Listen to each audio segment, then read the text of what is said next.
നമസ്കാരം. JB ജംഗ്ഷനിലേക്ക് സ്വാഗതം. Cancer ചികിത്സയ്ക്ക് അനന്തമായ മാനവിക തലം നൽകിയ നമ്മുടെ പ്രിയങ്കരനായ ഡോക്ടർ VP ഗംഗാധരനായിരുന്നു കഴിഞ്ഞ ദിവസം JB ജംഗ്ഷനിലെ അതിഥി. അദ്ദേഹവുമായിട്ടുള്ള വർത്തമാനം സംഭാഷണം ഈ എപ്പിസോഡിലും തുടരുകയാണ്.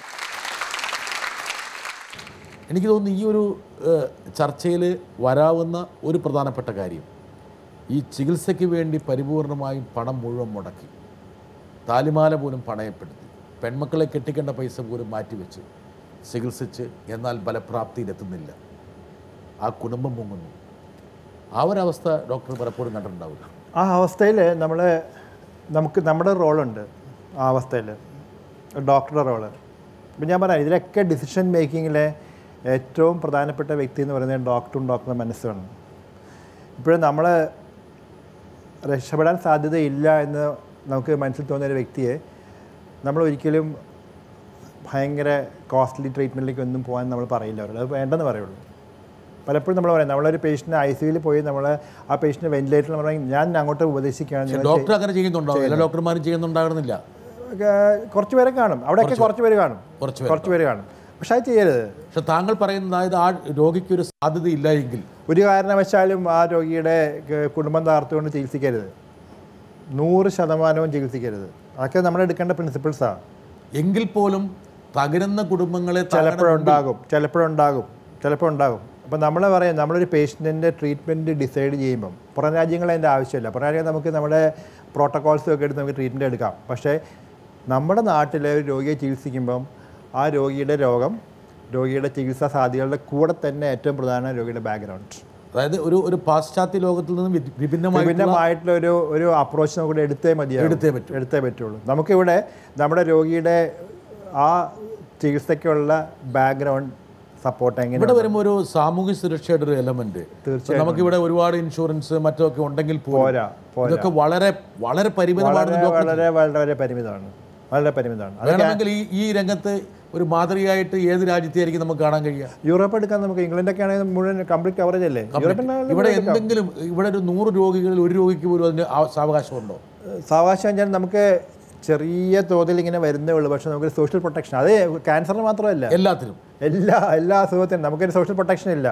അതുകൊണ്ട് തന്നെയാണ് പലപ്പോഴും ഞാൻ അനലൈസ് പറഞ്ഞ് ഞാൻ പറയാറുണ്ട്, ഞാൻ ഇന്ന് ജീവിക്കുന്നത് അടുത്ത തലമുറയ്ക്ക് വേണ്ടിയാണ്. പ്രശ്നം മനസ്സിലായോ? നമ്മുടെ അടുത്ത തലമുറ, അതായത് എൻ്റെ മക്കൾക്ക് വേണ്ടിയാണ് പലപ്പോഴും നമുക്ക് ജീവിക്കേണ്ടി വരുന്നത്. കാരണം അതുകൊണ്ടാണ് നമ്മുടെ മക്കൾക്ക് അടുത്ത സമയത്ത് ജീവിക്കാനുള്ള സാധ്യതകൾ. കാരണം അവർക്ക് പ്രൊട്ടക്ഷൻ ഇല്ല. ഡോക്ടർ, ഇങ്ങനെ തകർന്നു പോകുന്ന കുടുംബങ്ങൾ, ആ കുടുംബങ്ങളിലെ ചിത്രങ്ങളൊക്കെ നേരത്തെ പറഞ്ഞ പോലെ മരിക്കുന്നവർ, ജീവിതത്തിലേക്ക് വരുന്നവർ, ഇവരുടെ മുഖങ്ങളെപ്പോലെ തന്നെ തകർന്നു പോകുന്ന കുടുംബങ്ങളുടെ ചിത്രങ്ങളും താങ്കളുടെ മനസ്സിലുണ്ട്? ചിത്രങ്ങൾ തീർച്ചയായും മനസ്സിലുണ്ട്. പക്ഷെ നമ്മൾ ചെയ്യുന്നത് എന്നാൽ അതിനൊക്കെ നമുക്ക് പുറത്തുനിന്ന് ചെയ്യാൻ സാധിക്കുന്ന പറയാൻ കാരണം എന്താ വെച്ചാൽ, ഒന്ന് നമുക്ക് അതിനെ ഫൈനാൻഷ്യൽ ബാക്ക്ഗ്രൗണ്ട് മോശമാണെന്ന് തോന്നുകയാൽ നമുക്ക് നമ്മൾ സപ്പോർട്ട് ചെയ്യുന്ന സിസ്റ്റംസ് ഉണ്ട് ഇവിടെ ഉണ്ട്. അതാണ് ഞാൻ ഈ പറഞ്ഞ കൊച്ചിൻ ക്യാൻസർ സൊസൈറ്റിക്ക്. അതാണ് അതും ഒരു പരിമിതമായ അളവിൽ സാധിക്കും. രണ്ടാമത്തെ, നമ്മളിതിൽ പലർക്കും നമുക്ക് അവരുടെ ബാക്കി ബ്രദേഴ്സ് സിസ്റ്റേഴ്സ് ഉണ്ടെങ്കിൽ അവർക്ക് പലപ്പോഴും ജോലി കൊടുക്കാൻ സാധിക്കാറുണ്ട്. എഗെയിൻ പരിമിതം നമുക്ക് ജോലി കൊടുക്കാൻ സാധിക്കും. അതുപോലെ നമുക്ക് ഇവരുടെ ആരെങ്കിലും നമ്മൾ പറയും നമുക്ക് എന്തെങ്കിലും സപ്പോർട്ടിങ് സിസ്റ്റത്തിൽ നമുക്ക് തിരിച്ചു വിടാൻ സാധിക്കാറുണ്ട് ഏതെങ്കിലും. പക്ഷേ അതൊക്കെ പരിമിതം. താങ്കൾ സ്വപ്നങ്ങൾ നൽകുന്നു, പ്രതീക്ഷകൾ സമ്മാനിക്കുന്നു, അവരുടെ സന്ദേഹങ്ങളും ആശങ്കകളും താങ്കൾ ഉള്ളിലേക്ക് വലിച്ചെടുക്കുന്നു. ഇതൊക്കെ നടക്കുന്ന പ്രക്രിയയാണ്. പക്ഷേ എങ്കിൽ പോലും താങ്കൾ പല ഘട്ടങ്ങളിലും നിസ്സഹായാവസ്ഥയുടെ ഒരു വശം വരും. നിസ്സഹായത വരും. നമ്മൾ നിസ്സഹായത മനസ്സിലാക്കുന്ന സമയത്ത് നമ്മൾ ഡോക്ടർ ആവുന്നുള്ളൂ. അതെന്താ നിസ്സഹായത പറഞ്ഞാൽ പറഞ്ഞുതരാം. ഇന്ന് MBBS കഴിഞ്ഞാൽ MD കഴിഞ്ഞ് വളർന്ന ഒരു ഡോക്ടർ വിചാരിക്കുന്നത് എല്ലാം കഴിഞ്ഞ് ഞാനെല്ലാം എൻ്റെ കൈപ്പിടിയിൽ ഒതുങ്ങുന്നതിനപ്പുറം ഒന്നും സംഭവിക്കുന്നില്ല എന്ന മട്ടിലാണ് ഇറങ്ങുന്നത്. ഞാനും ഇറങ്ങിയത് അങ്ങനെ തന്നെയാണ്. അത് ഞാൻ വിചാരിച്ചതിനപ്പുറം, പ്രത്യേകിച്ച് നമുക്ക് DM കൂടെ ഒക്കെ ഉണ്ടെങ്കിൽ നമ്മൾ വിചാരിക്കുന്ന എല്ലാം കഴിഞ്ഞു, ഇനിയിപ്പോൾ നമുക്കൊന്നുമില്ല, നമ്മളെ വിചാരിക്കുന്നതിനപ്പുറം വേറെ ഒന്നുമില്ല. അതാണ് നമ്മുടെ ചിന്താഗതി അന്ന്. പക്ഷേ ഒരു മാസം കൊണ്ട് നമ്മളെ ലോകം പഠിപ്പിക്കുക, അല്ലെ അത് പഠിപ്പിക്കാൻ വെച്ചാൽ ഞാൻ ഇന്ന് രക്ഷപ്പെടുന്നു വിചാരിക്കുന്ന ഒരു വ്യക്തി പിറ്റേ ദിവസം രാവിലെ ആ കട്ടിൽ കാണില്ല. അല്ലെങ്കിൽ ഞാൻ രക്ഷപ്പെടില്ല വിചാരിച്ച് എഴുതി വിടുന്ന ഒരു വ്യക്തി ചിലപ്പോൾ ഒരു 2 വർഷം കഴിഞ്ഞ് തിരിച്ച് ഡോക്ടറെ വന്ന് കണ്ട് ചിരിച്ചുകൊണ്ട് സംസാരിക്കും. അവിടെയൊക്കെ നമ്മൾ മനസ്സിലാക്കുന്നത് എന്താണെന്ന് വെച്ചാൽ നമ്മൾ വിചാരിക്കുന്നിടത്ത് മാത്രമല്ല ഈ കാര്യങ്ങൾ, അതിനപ്പുറം there is something which is there. അതാണ് ഞാൻ നേരത്തെ പറഞ്ഞത്, ഞാൻ പഠിച്ചൊരു ശാസ്ത്രം വേണ്ട വിധത്തിൽ എനിക്ക് ഉപയോഗിക്കാമെന്നതിനപ്പുറം ഒരു അമാനുഷ്യമായ കഴിയും ഒരു ഡോക്ടർക്കും ഇല്ല എന്ന് മനസ്സിലാക്കി തുടങ്ങണമെന്ന് പറഞ്ഞ കാരണം അതുകൊണ്ടാണ്.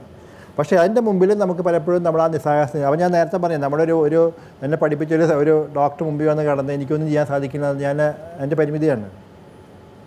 That's my limitation. അങ്ങനെ താങ്കളെ പഠിപ്പിച്ച എത്ര ഡോക്ടർമാർ താങ്കളുടെ മുമ്പിൽ വന്നിട്ടുണ്ട്?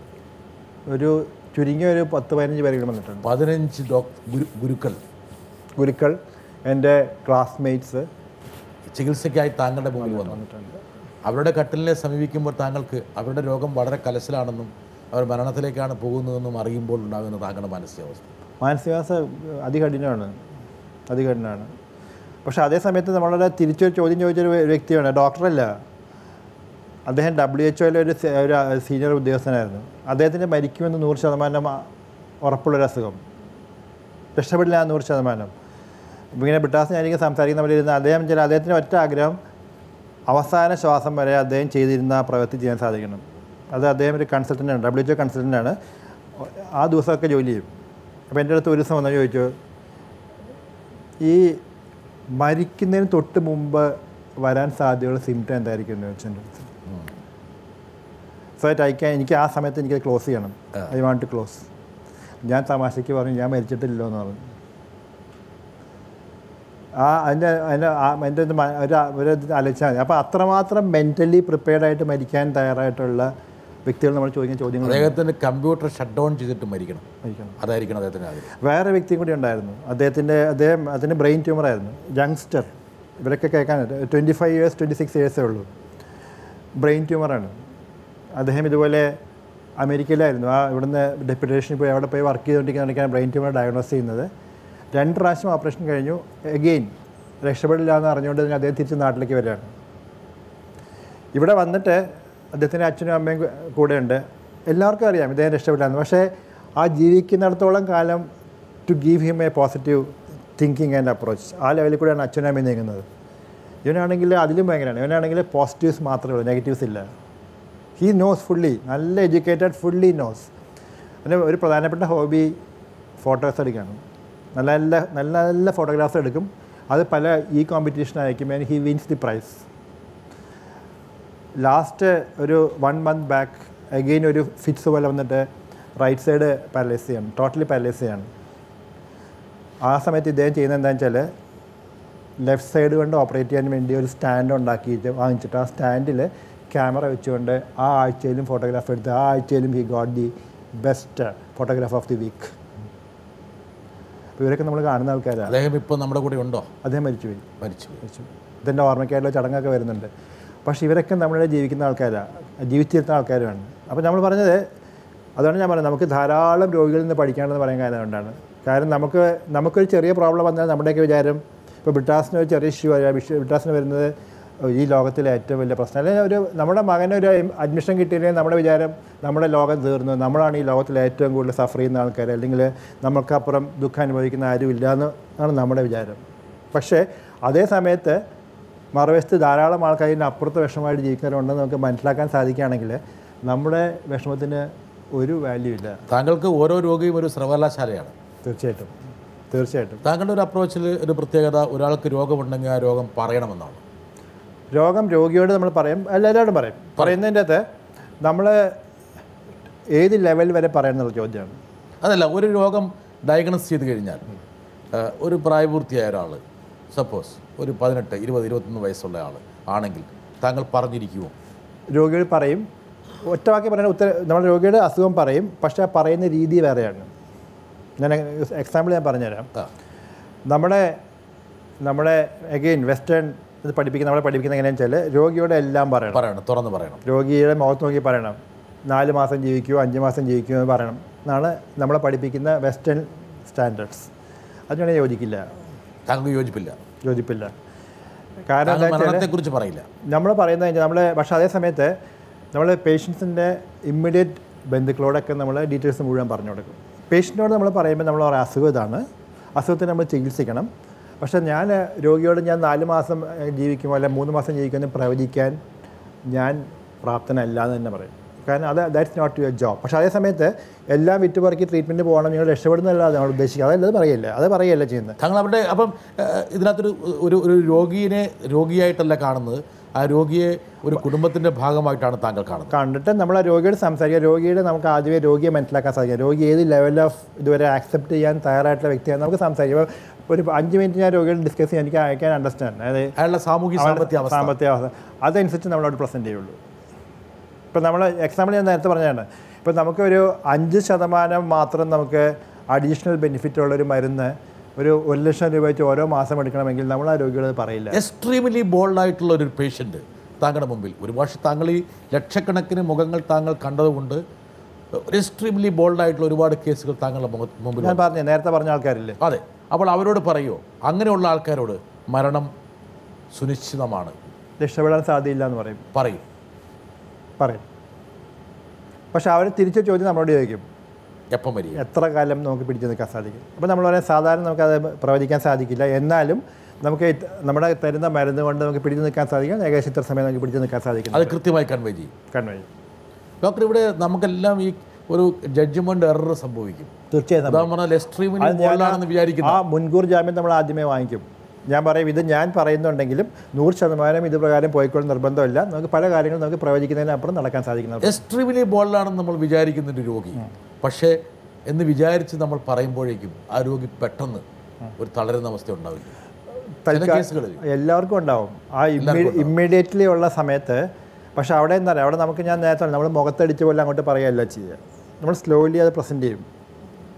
ഇപ്പോൾ ഞാൻ ബ്രിട്ടാസിൻ്റെ ഒരു ഫ്രണ്ട് അസുഖമായിട്ട് വരികയാണ്, ഞാൻ പറയും നമ്മുടെ ടെസ്റ്റുകളൊക്കെ കഴിഞ്ഞു, നമ്മുടെ ഡയഗ്നോസിൽ കുറച്ച് പ്രശ്നങ്ങളുണ്ട്, ആ പ്രശ്നങ്ങൾക്ക് നമുക്ക് ട്രീറ്റ്മെൻറ്റ് എടുക്കുക എന്നുള്ളത് എടുക്കുകയാണെങ്കിൽ നമുക്ക് ഇത്രയത്തെ കാര്യങ്ങളൊക്കെ ബെനിഫിറ്റ് ഉണ്ട്. അപ്പോൾ അവിടെയൊക്കെ നമ്മൾ പറയുന്നത് ജീവിതം ഈ ക്യാൻസർ ചികിത്സയിൽ രക്ഷപ്പെടുക എന്നുള്ളത് മാത്രമല്ല ജീവിതത്തിൽ, ഞാൻ നേരത്തെ സൂചിപ്പിച്ചില്ലേ, രക്ഷപ്പെടുക എന്ന് മാത്രമല്ല ക്യാൻസർ ജീവിതത്തിൻ്റെ ഒരു ഭാഗം, അതൊരു ഭാഗം മാത്രമേ ആവുന്നുള്ളൂ.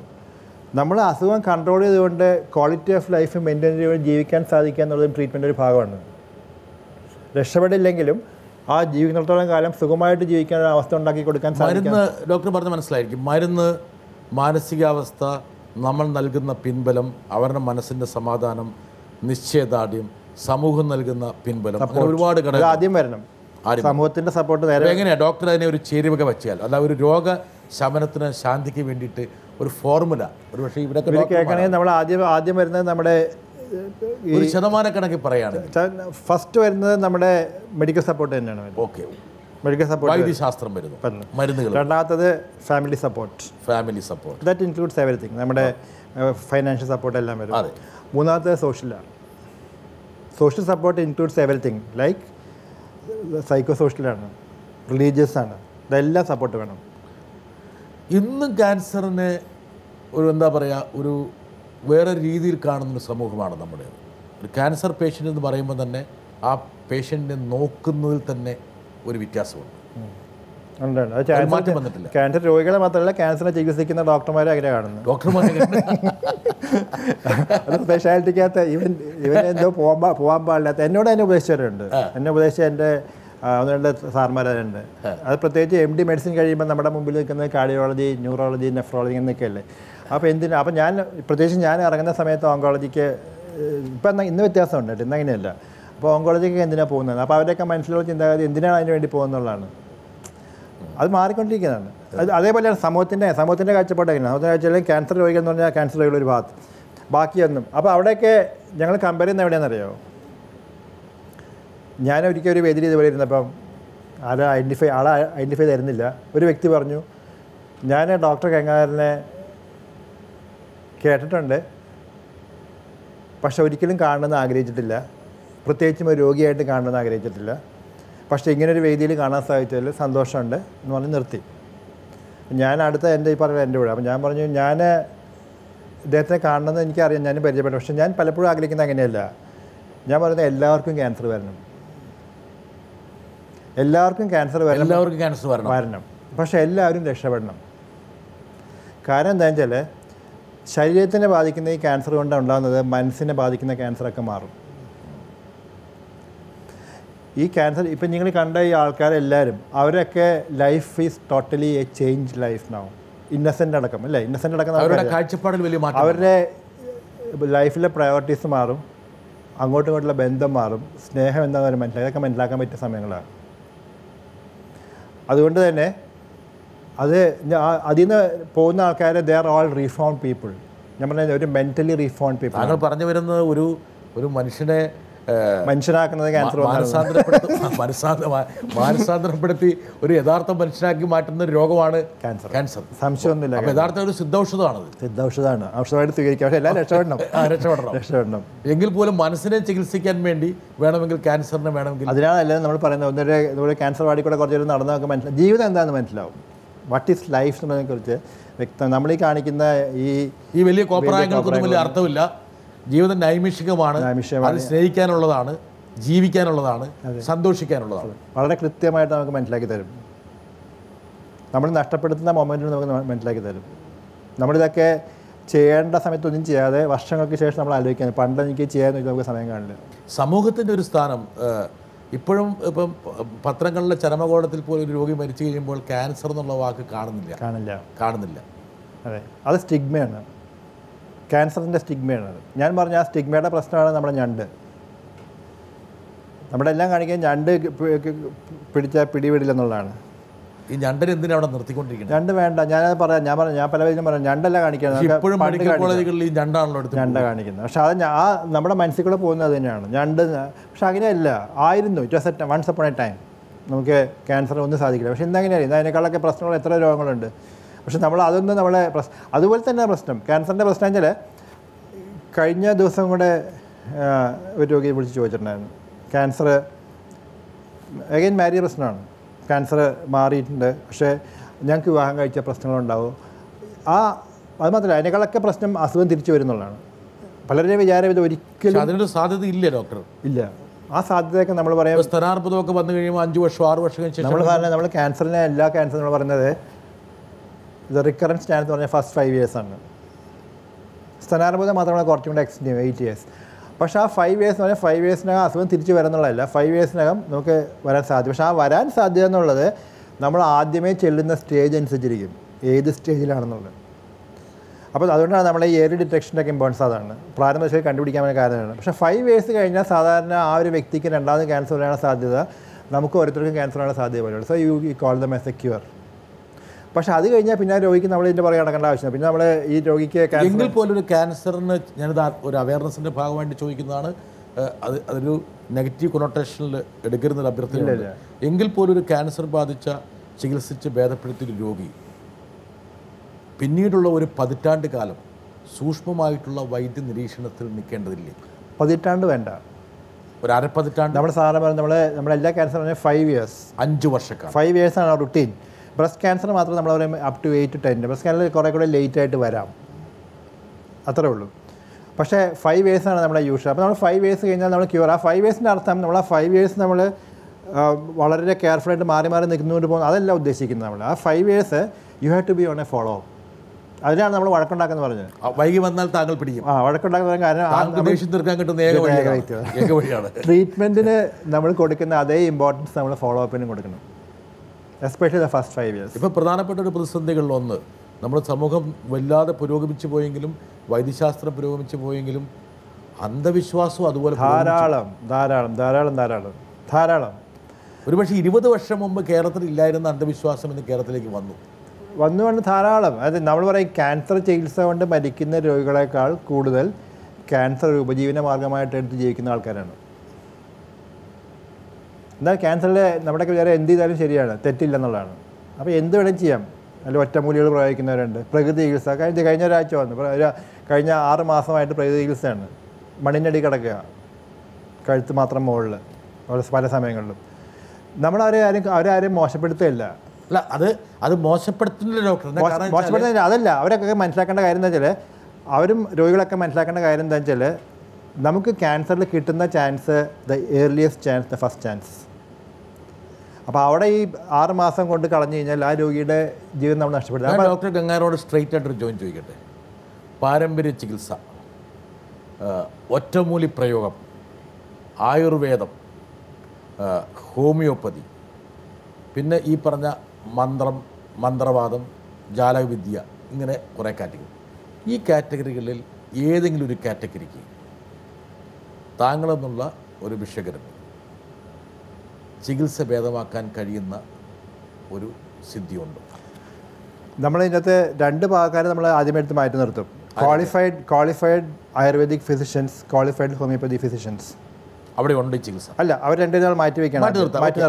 Because they are different. അവർ വേറെ സയൻസ് പ്രാക്ടീസ് ചെയ്യുന്നവരാണ്. ആയിക്കോട്ടെ, ഞാൻ അവരെ മാറ്റി നിർത്തും. ബാക്കി ഒന്നും ആബ്സല്യൂട്ട്ലി നോ, 100% നോ. മറ്റവരോടൊക്കെ നമ്മളെ പറഞ്ഞ ഉപദേശം എന്താണെന്നറിയാമോ? നമ്മളൊക്കെ എല്ലാ ക്യാൻസറുകളും അലോപ്പതിയിലൂടെ ചികിത്സിച്ച് ഭേദമാക്കാൻ സാധിക്കുമെന്ന് നമുക്ക് അവകാശപ്പെടാൻ സാധിക്കില്ല. ഡോക്ടർ, ഞാൻ വീണ്ടും വ്യക്തമായിട്ട് പറയട്ടെ. ദേവി തന്നെ ഞാൻ ഈ പറയാൻ കാരണം വെച്ചാൽ ഡോക്ടറുടെ സൗമ്യഭാവത്തിൽ എന്തെങ്കിലും രൂപഭേദം വരുത്താൻ വേണ്ടിയല്ല ഞാൻ പറയാം. ഞാൻ ഇവിടെ ക്ലിയറാണ്. ഞാൻ ബ്രിട്ടാസ് പറഞ്ഞ കാര്യത്തിന് ഞാനും വരുന്നത്. ഞാൻ അതിലേക്ക് തന്നെ വരുന്നത്. ഞാൻ എല്ലാ ഇവരൊക്കെ ക്ലാസ്സുകളിൽ ഞാൻ ക്ലാസ് എടുക്കാറുണ്ട്. അതേ വാചകങ്ങൾ തിരിച്ച് ബ്രിട്ടാസിനോട് പറയുക.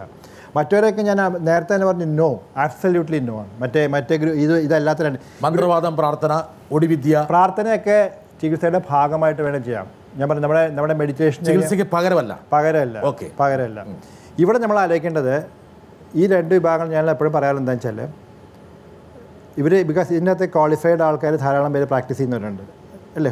ഹോമിയോപ്പതിയും ആയുർവേദത്തിലും they are all scientist R.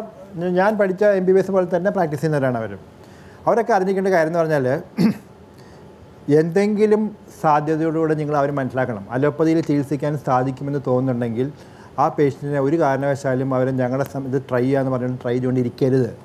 Okay, they should not. എന്താണെന്ന് വെച്ചാൽ അവർ കളയുന്ന ആ ഒരു 6 മാസം അല്ലെങ്കിൽ 10 മാസം ആ രോഗിയുടെ ജീവിതം സീൽ ചെയ്യാണ്, ലൈഫ് സീൽ ചെയ്യാണ്. പക്ഷെ അതേ സമയത്ത് നമുക്ക് ഇവിടെ നിന്ന് ചികിത്സയില്ല, സാധ്യതകളില്ല എന്ന് പറയുന്നൊരു വ്യക്തിയോട് നമ്മൾ തന്നെ ഉപദേശിക്കാറുണ്ട്, you can try other forms, ചെയ്തോളാൻ പറയും. അതിന് ഫലം ഉണ്ടാകാറുണ്ടോ? അതിന് ഫലം എന്ന് വെച്ച് കഴിഞ്ഞാൽ ചിലതരം ഇതിന് സൈഡ് ഇഫക്ട്സ് ഇല്ലാതെ, പാർശ്വഫലങ്ങളില്ലാതെ കുറച്ച് നാൾ പിടിച്ചു നിൽക്കാൻ പറ്റാറുണ്ട്. അപ്പോൾ താങ്കൾ പറഞ്ഞു വരുന്നത്, ഓക്കെ, വ്യക്തമായി താങ്കൾ പറഞ്ഞു വരുന്നത് ഫണ്ടമെൻ്റലി സയൻറ്റിഫിക്കലി, ശാസ്ത്രീയമായി നോക്കിക്കഴിഞ്ഞാൽ ആയുർവേദത്തിലും ഹോമിയോയിലും അതിന് ചികിത്സയില്ല. ചികിത്സ ക്യൂറബിൾ ക്യാൻസേഴ്സിനെ നമുക്ക് ക്ലെയിം ചെയ്യാൻ സാധിക്കില്ല. ഇനി അതിനാകെയുള്ള സാധ്യത ഒരുപക്ഷെ അലോപ്പതിക്ക് ചികിത്സിച്ച് ഭേദമാക്കാൻ കഴിയാത്ത ഒരു രോഗിയെ വേണമെങ്കിൽ ട്രീറ്റ് ചെയ്ത് നോക്കാം. അതെ, അവിടെ ചെയ്യേണ്ട കാര്യം ഞാൻ അതിൻ്റെ ബാക്കി കൂടെ പറഞ്ഞുതരാം. ഇവിടെയൊക്കെ അവർ ചെയ്യേണ്ടത് എങ്ങനെയാണെന്ന് വെച്ചാൽ അതിൻ്റെ അർത്ഥം അവർ മോശക്കാരെന്നുള്ളത് ഞാൻ പിന്നെ കേട്ടാ വളരെ ക്ലിയറാണ്.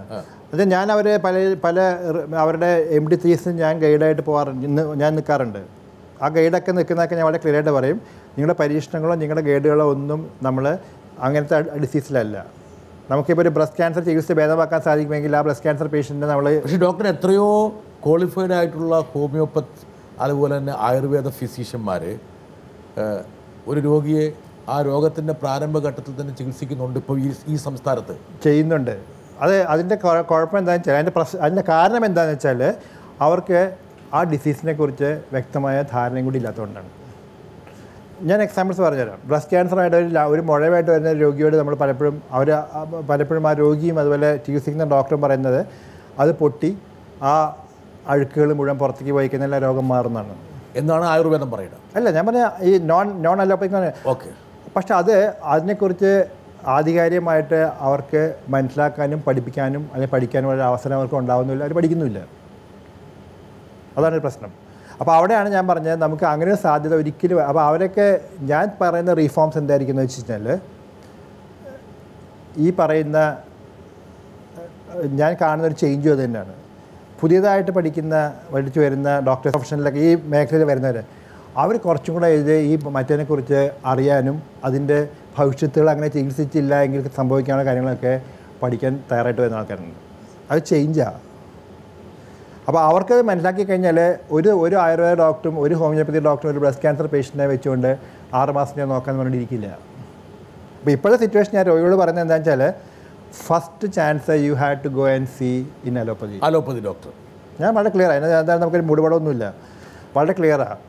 They have to see because അവർക്ക് നമുക്ക് ഉള്ള ഇൻവെസ്റ്റിഗേഷൻസും ഡയഗ്നോസും എല്ലാം നമുക്ക് കിട്ടാൻ സാധ്യത മുഴുവൻ അലോപ്പതി കൂടിയാണ്. ഫസ്റ്റ് ട്രീറ്റ്മെൻറ്റ് ഓപ്ഷനും അത് തന്നെ എടുക്കാൻ നോക്കണം.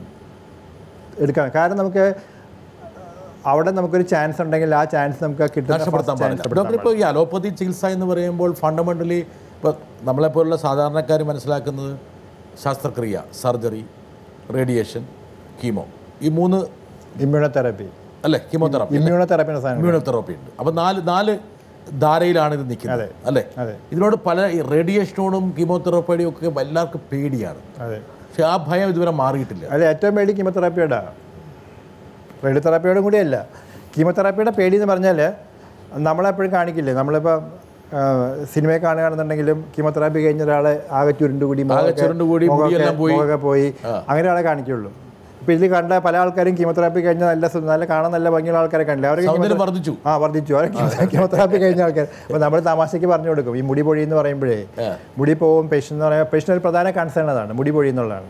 അപ്പോൾ നമ്മൾ പേഷ്യനോട് അതൊക്കെ പറയുന്ന പ്രത്യേക സ്റ്റൈലുണ്ട്. അത് പറയുമ്പോൾ നമ്മൾ പറയും ഞാൻ പറയാമെങ്കിലും ചിലപ്പോൾ നമുക്ക് ഇപ്പോൾ 3 പേര് ഇരിക്കുകയാണ്, മുടി നരത്തി വരുന്നവരാണ്, ഞങ്ങൾ പറയും മുടി മുഴുവൻ പോകും, പക്ഷേ ഭാഗ്യമുണ്ടെങ്കിൽ വരുന്ന മുടി ചിലപ്പം കറുത്ത മുടിയായിരിക്കും. ഓ, അങ്ങനെയാണ്. അവിടെ മോഹം കൊടുക്കുകയാണ്. പോസിബിലിറ്റി ഉണ്ട്. അത് പറഞ്ഞാൽ അത് ചിരിക്കും, അപ്പോൾ തന്നെ ചിരിക്കും. അതുപോലെ നമ്മൾ തിരിച്ചു വരികയാണ്. ചിലപ്പോൾ നമ്മൾ പറയും മുടി പോകുന്നുള്ളത് 100% മുടി പൊക്കോളം നിർബന്ധമില്ല, പക്ഷേ തിരിച്ചു വരുന്നുള്ള 100% ഗ്യാരണ്ടി തരാം.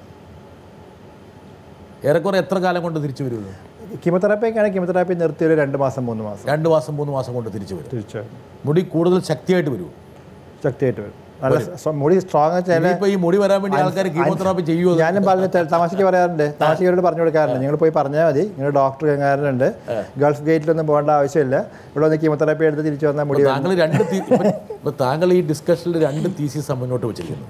ഒന്ന്, യഥാർത്ഥ മനുഷ്യരാകാൻ വേണ്ടി ക്യാൻസർ വരണം, എന്നാൽ മാത്രമേ യഥാർത്ഥം ഇത് മനസ്സിലാകും.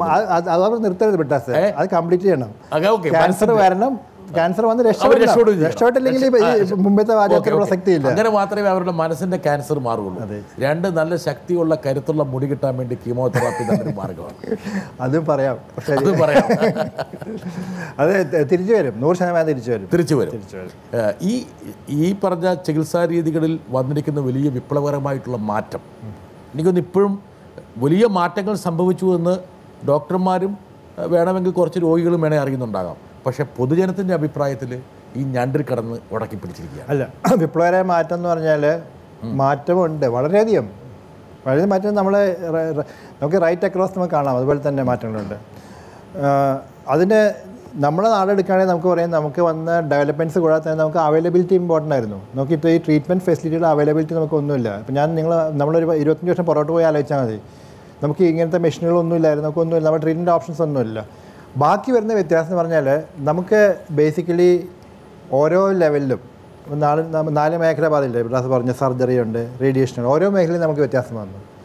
സർജറിയിലെ ഒരു മേജർ ഡിഫറൻസ് എന്ന് പറഞ്ഞ് വന്നത് എന്താണെന്ന് വെച്ചാൽ, നമുക്ക് പണ്ടൊക്കെ ആണെങ്കിൽ നമുക്ക് പറയാം ബ്രസ്റ്റ് ക്യാൻസർ വന്നാൽ എന്തായാലും സർജറി, ബ്രസ്റ്റ് മുഴുവൻ മാറ്റുക അല്ലേ, മാസ്റ്റക്ടമിയാണ് ബ്രസ്റ്റ് മാറ്റുക.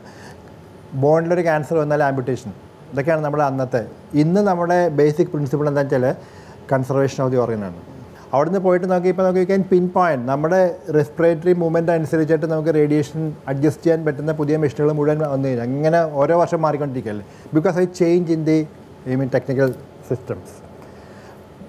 ദ മേജർ ചേഞ്ച് എന്ന് പറഞ്ഞാൽ അത് കീമോതെറാപ്പി, മറ്റേ ഓങ്കോളജിയില്ല, മെഡിക്കൽ ഓങ്കോളജിയില്ല. എന്താണെന്ന് വെച്ചാൽ പണ്ട് നമുക്ക് ആകെ വിരലുണ്ടാകുന്ന ഒരു 3-4 മരുന്നുകളാണ്. അതും നമ്മുടെ ഇവിടുത്തെ സിസ്റ്റം എങ്ങനെയാണെന്ന് അറിയാം, അന്ന് അതൊക്കെ ഹിസ്റ്ററിയാണ്. ഇവിടെ നമുക്ക് ഏത് മരുന്നാന്ന് കിട്ടുന്നോ ആ മരുന്ന് കൊടുക്കുക എന്നുള്ളതായിരുന്നു.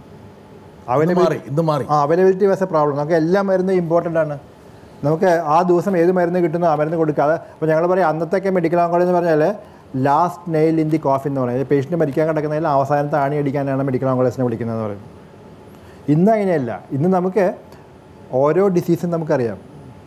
ആ ഡിസീസിനെ നമ്മൾ പണ്ട് ചികിത്സിച്ചിരുന്ന ആ സെൽസിനെ നശിപ്പിക്കാനാണെങ്കിൽ ഇന്ന് നമുക്ക് ആ സെൽസിൻ്റെ അകത്ത് നടക്കുന്ന സംഭവങ്ങൾ എന്താണെന്ന് നമ്മൾ അറിഞ്ഞുകൊണ്ട് അതിനെതിരെ നമുക്ക് ട്രീറ്റ്മെൻറ്റ് കൊടുക്കാൻ പറ്റുന്ന സാഹചര്യം. ഇപ്പം പണ്ടൊക്കെ സിനിമകളിൽ നമ്മൾ കണ്ടിട്ടുള്ളത്, ഇതൊക്കെ സിനിമകളിൽ സിനിമയാണ് ഒരു പ്രശ്നം. അതെ, അപ്പോൾ താങ്കൾ നന്നായി സിനിമ കാണുന്ന ആളായതുകൊണ്ട് ഞാൻ പറയാം, ഒരു രോഗി മരിക്കാൻ കിടക്കുന്നു, അമേരിക്കയിൽ നിന്ന് മരുന്ന് എത്തിയിട്ടില്ല, ഒരു അത് മരുന്ന് കൊണ്ട് വരുന്ന വഴിക്ക് വില്ലനെ ആക്രമിക്കുന്നു, മരുന്ന് പിന്നെ പ്ലെയിൻ വരുന്നില്ല, എയർപോർട്ടിൽ നിന്നോ ലഗേജ് മാറിപ്പോകുന്നു, ഇതൊക്കെ വലിയ പ്രശ്നങ്ങളാണ്. ഇന്ന് അങ്ങനെ എന്തെങ്കിലും പ്രശ്നമൊന്നുണ്ടോ? ഇന്ന് ലോകത്തിൻ്റെ ഏത് കോണിൽ നമുക്ക് ഏത് കോണിൽ ഇറങ്ങുന്ന മരുന്നും ചിലപ്പോൾ അന്നോ ഒരാഴ്ച കഴിഞ്ഞ് ചിലപ്പോൾ അതിന് മുമ്പോ ഇന്ത്യയിൽ ഇറങ്ങും. പക്ഷേ ഗുണമേന്മയുടെ കാര്യത്തിൽ താങ്കൾക്ക് ആശങ്കയുണ്ട്? അല്ല, അത് ആ മരുന്നൊന്നും സാധനം നമുക്ക് ആ സമയത്ത് ഇവിടെ നമ്മളിവിടെ മാനുഫാക്ചറിങ് ആയിരിക്കില്ല. പക്ഷേ ഇപ്പോൾ കിട്ടും. ഇപ്പോൾ കിട്ടും. എവിടെ ഇറങ്ങുന്ന മരുന്ന് ഒരാഴ്ച കൊണ്ട് ഇവിടെ കിട്ടും. ഒരാഴ്ച കൊണ്ട് കിട്ടും. ഒരുപക്ഷെ ഈ വലിയ ബഹുരാഷ്ട്ര മരുന്ന് കമ്പനികൾ ഏറ്റവും കൂടുതൽ ശ്രദ്ധിക്കുന്ന ഒരു തുരുത്തും കേരളമാണ്. ഇന്ത്യ കുഴപ്പമില്ല, നമ്മൾ ഹോൾ ഏഷ്യ. ഇത് ഒരു ശരാശരി എന്നെപ്പോലൊരു മാധ്യമ പ്രവർത്തകൻ്റെ ഒരു അറിയാനുള്ള ജിജ്ഞാസയെ താങ്കൾ തൃപ്തിപ്പെടുത്തുകയാണെങ്കിൽ കേരളത്തിൽ ഒരു ശരാശരി ഒരു മാസം എത്ര കോടി രൂപയുടെ ക്യാൻസർ മരുന്നുകൾ വിറ്റഴിക്കപ്പെടും? ആ കണക്ക് എനിക്ക് പറയാൻ പറ്റില്ല. ഒരു റഫ് കൊട്ടത്താപ്പ് പറയാൻ പറ്റില്ല. കാരണം എന്താ വെച്ചാൽ നമുക്ക് അങ്ങനെ ഒരു കണക്കിലേക്ക് ഞാൻ പോയിട്ടില്ല. അതായത് എന്തായാലും ഈ സംഭാഷണത്തിന് ശേഷം താങ്കൾ അല്ല, നമ്മൾ ഒരു ആശുപത്രി നല്ലൊരു ആശുപത്രി എടുക്കുകയാണെങ്കിൽ ഞാൻ എടുക്കുകയാണെങ്കിൽ അപ്പോൾ അത് കാൽക്കുലേറ്റ് ചെയ്യുന്നത് പെട്ടെന്ന് കാൽക്കുലേറ്റ് ചെയ്യുന്നത് നല്ലൊരു ആശുപത്രി കാൽക്കുലേറ്റ് ചെയ്യുകയാണെങ്കിൽ എങ്ങനെ പോയാലും ഒരു 50 ലക്ഷത്തിന് മുകളിൽ ഒരു മാസം സെയിൽസ് വരും, മെഡിസിൻസ് വരും. ഒരു 50 ലക്ഷത്തിൻ്റെ ടു 1 crore എന്ന് പറയാൻ വേണേൽ വിചാരിച്ചോളൂ. ക്യാൻ റേഞ്ച് സെയിൽസ് വരും, മരുന്നിൻ്റെ സെയിൽസ് വരും, നമുക്ക് വരാൻ സാധ്യതയുണ്ട്. പക്ഷേ അവിടെ ഞാൻ പറഞ്ഞ ഒരു വശം ഞാൻ പറഞ്ഞത് എന്താണെന്ന് വെച്ചാൽ നമുക്ക് അതുകൊണ്ട് എന്ത് നേടിയെന്ന് ചോദിക്കണം അല്ലേ. നമുക്ക് ഇതിനൊരു ഫൈനൽ അസസ്മെൻറ്റിൽ അതാണല്ലോ, നമ്മുടെ ഓഡിറ്റാണ്, ഇൻറ്റേർണൽ ഓഡിറ്റാണ്. എന്ത് സംഭവിച്ചെന്ന് ചോദിച്ചാൽ നമ്മൾ പറയും പണ്ട് നമുക്ക് നമ്മുടെ ഇവിടുത്തെ ട്രീറ്റ്മെൻറ്റിൽ നമുക്കൊരു 10% വിജയസാധ്യത ഉണ്ടായിരുന്നുള്ളെങ്കിൽ നമുക്ക് ആ വിജയസാധ്യതയിൽ നിന്ന് ഒരു 60% എത്തിച്ച് നിർത്താൻ സാധിക്കും പലപ്പോഴും. അതിൽ ആൻറ്റി ക്യാൻസർ മെഡിസിൻസ് മാത്രമല്ല, ക്യാൻസറിൻ്റെ മെഡിസിൻസ് മാത്രമല്ല, സപ്പോർട്ടിങ് സിസ്റ്റംസ്. നമുക്ക് പണ്ട് ആൻറ്റിബയോട്ടിക് പെൻസിലിൻ മാത്രമായി നമ്മൾ ചികിത്സ സമയങ്ങളുണ്ട്. നമുക്ക് ഇന്നലെ നമുക്ക് യുവാക്കോട്ടെ ഹൈ റേഞ്ച്, നമുക്ക് അന്ന് ഫംഗസിനെതിരെ മരുന്നുണ്ട്, വൈറസിനെതിരെ മരുന്നുണ്ട്. നമുക്ക് അന്നൊന്നുമില്ല. നമുക്ക് ഇതുപോലത്തെ ഐസൊലേഷൻ ഫെസിലിറ്റി ഇല്ല, ബ്ലഡ് സപ്പോർട്ടില്ല, അന്ന് നമുക്ക് കൊടുക്കണമെങ്കിൽ ബ്ലഡ് സപ്പോർട്ടില്ല.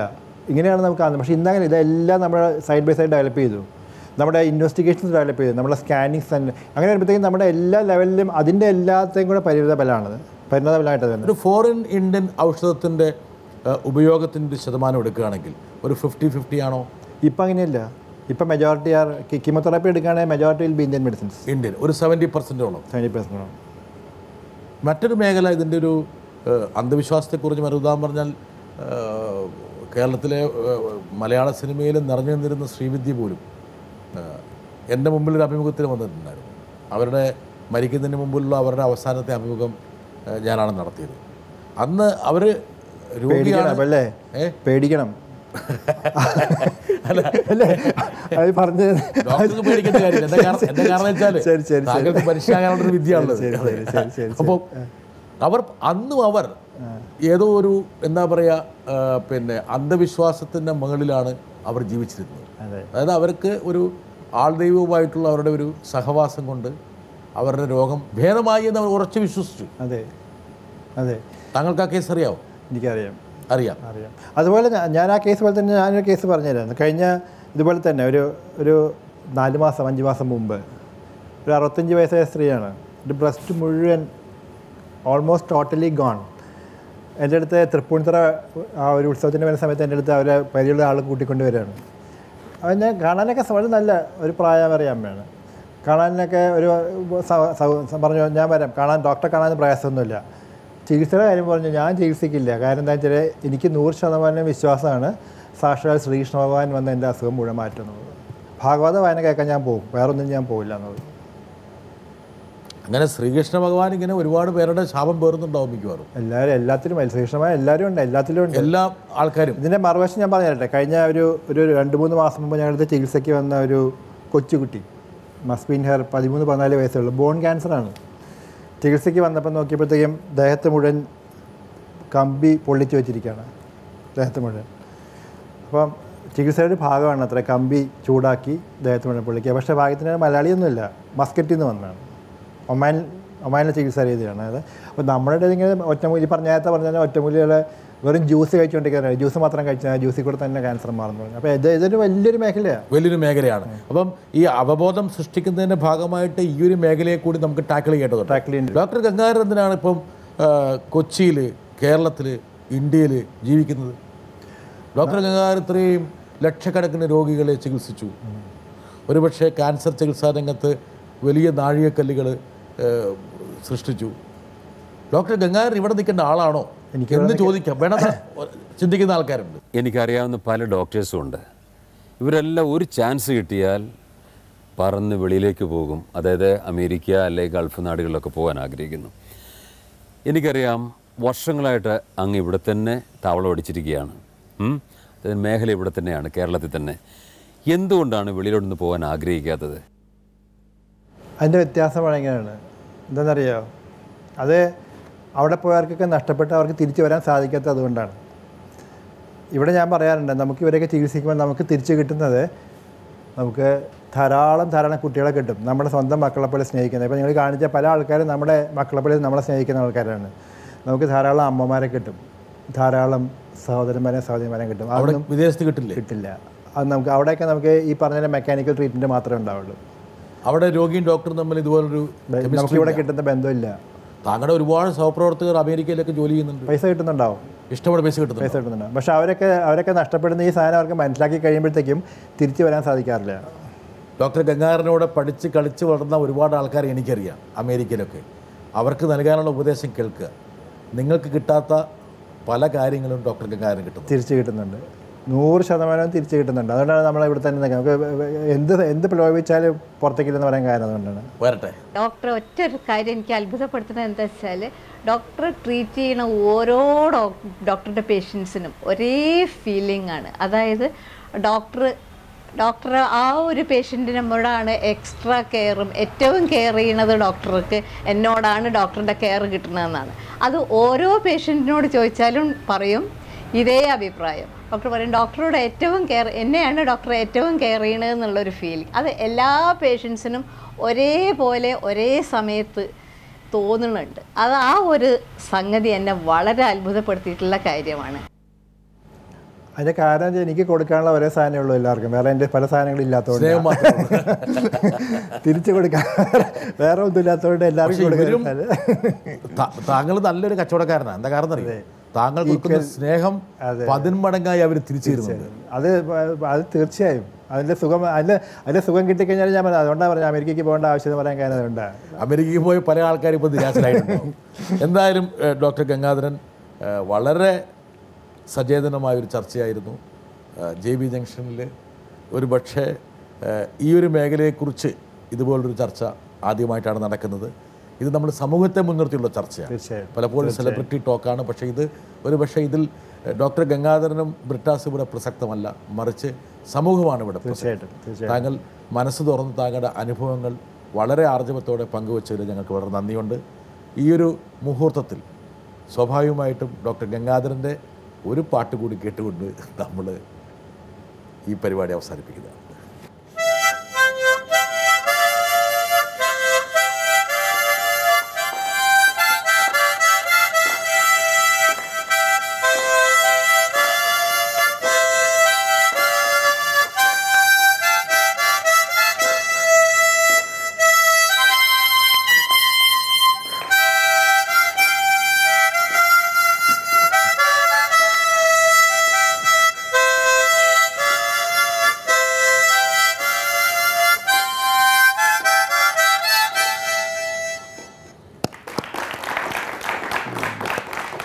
ഈ സ്നേഹസംഗീതത്തിൻ്റെ അനുസ്യൂതമായിട്ടുള്ള പ്രവാഹം ഇനിയും തുടരട്ടെ എന്ന് ആശംസിക്കുന്നു.